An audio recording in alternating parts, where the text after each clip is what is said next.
this tutorial, I'm going to show you the BCC Motion Tracker unit, which includes 4 very powerful specialized filters that enables users to recover motion data from a clip and then use that data in several different ways. The 4 filters are BCC Corner Pin, BCC Match Move, BCC Wire Remover, and BCC Witness Protection. You can read a full description of each of these filters on the company website at borisfx.com. where you can also download watermark-free 14-day demo versions of all BorisFX products. For this demonstration, we're going to focus on the BCC Witness Protection filter in the Apple Final Cut Pro host. The objective of this project is to obscure the face of a surfer who is surfing a wave at great speed, moving across the frame from the center to exit on the right. We'll use the built-in motion tracker in the Witness Protection to automate this process. So let's get started by loading the ArtBeats clip SUR132. In the source monitor, I'm going to trim it to about 5 seconds. Now I can drag the trimmed clip into the FCP timeline. Now before we start, let's scrub the clip. Notice how the surfer moves through the frame, starting in the center and moving to exit on the right side of the frame. We want to apply a mosaic effect to obscure the surfer's face. To do this, we need to motion track the surfer and use that motion data to drive the mosaic effect. Now there are 3 stages to this filter: motion tracking, masking, and the effect used to obscure or highlight the tracked, masked portion of the image. We'll perform these 3 tasks in order, starting with the motion tracking. First, apply the filter to the clip in the timeline. It's a very good first step. Next, twirl down the motion tracker group.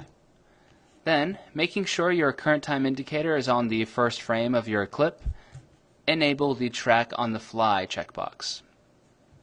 Then, click on the Tracker Center crosshair.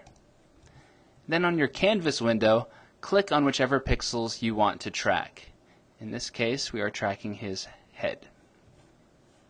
Now to analyze the clip, go to Mark, Play every frame. Analysis is complete once the tracker has reached the end of the clip.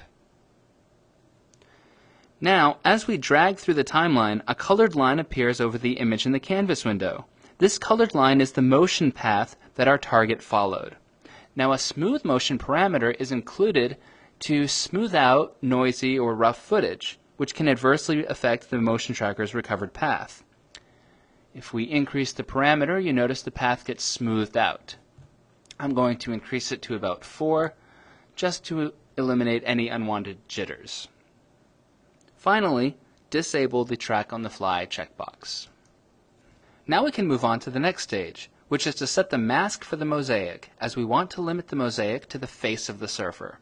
Now the filter automatically applies the tracking data to the XY position of the mask, but we need to modify the mask to suit the footage that we're working with. So, first let's hide the motion path, collapse the motion tracker group, and twirl down the mask group. Now the first thing we're going to do is change the View Mask pop-up from Output to Mask Unchosen Pixels, which displays the masked region as clear, ironically, and the rest of the image with a red overlay, indicating that this is protected from the effect. Now let's drag through the timeline to see how the effect looks over time. And you can see that the mask is a pretty good fit at the end, but covers a lot more than the surfer in the beginning. So to fix this, we're going to modify the size of the mask over time, setting keyframes at the start and end of the clip. We can also reduce the mask edge feathering to make a tighter, cleaner mask.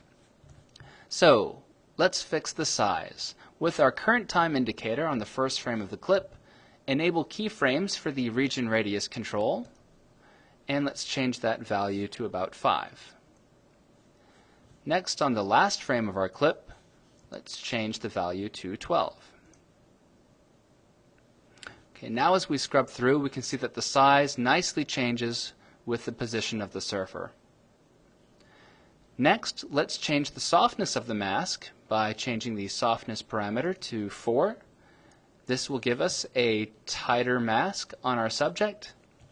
And lastly, as we scrub through, we notice that the mask is just a little bit too high.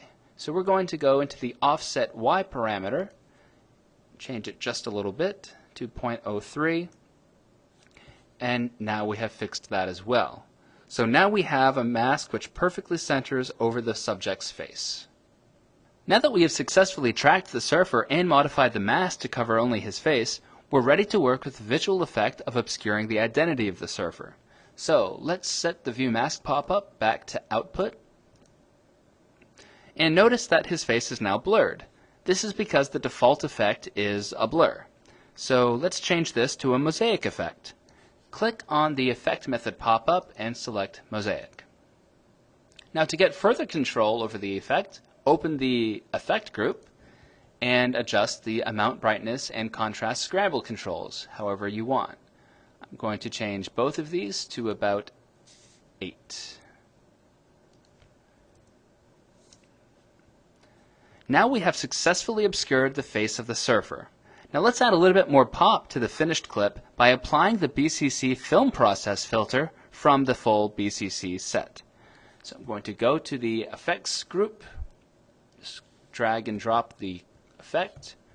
Going into the preset pop-up for the filter, I'm going to load the Highlights Booming preset, which gives a nice highlight on the waves crashing. This gives the film a little bit more interesting appearance. And that concludes our podcast for today. For more information or to download a free trial version of the filters, please visit us at borisfx.com.